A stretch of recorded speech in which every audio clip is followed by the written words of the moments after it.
the British government is seeking further reassurances before the end of the debate in Parliament. Is this something that's realistic, this kind of setting a timeline for this? Thank you. The process is indeed ongoing. I mean, they spoke about additional reassurances, and we are now in the process of reflecting of how to do these reassurances. And since they agreed to speak again later this week, the process is very much ongoing. But I would not now would like to put any time tag or deadline to this, because it's an ongoing process that we are on. Yes.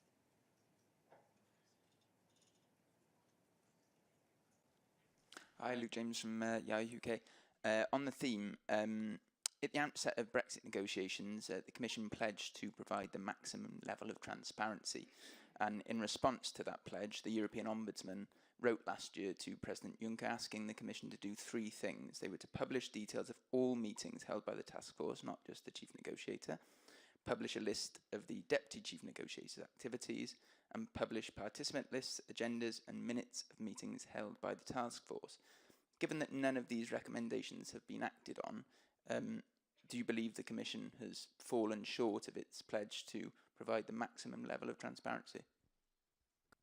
Maybe in all transparency, you could publish the reply of President Juncker to the Ombudsman on that very question, on which you've also written an article, where you would see that actually the Ombudsman acknowledges that the European Commission stands for an unprecedented transparency in the Brexit negotiations.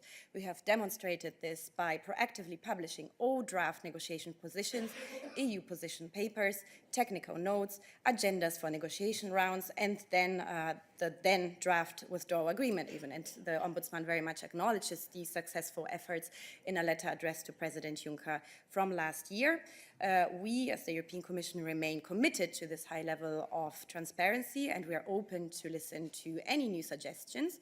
It's also in this spirit, by the way, that the Commission's chief Brexit negotiator, Michel Barnier, will meet the European Ombudsman on the 15th of January to discuss the issue of transparency and stakeholder engagement in the withdrawal negotiations in the United Kingdom. With regards to these, the recommendations made, I think President Juncker replies in all detail to each of the recommendations made. If you would like to, I can of course talk you through each of them, because we have replies, but I think the spirit of this is very much that we continue our unprecedented efforts to transparency in the Brexit negotiations.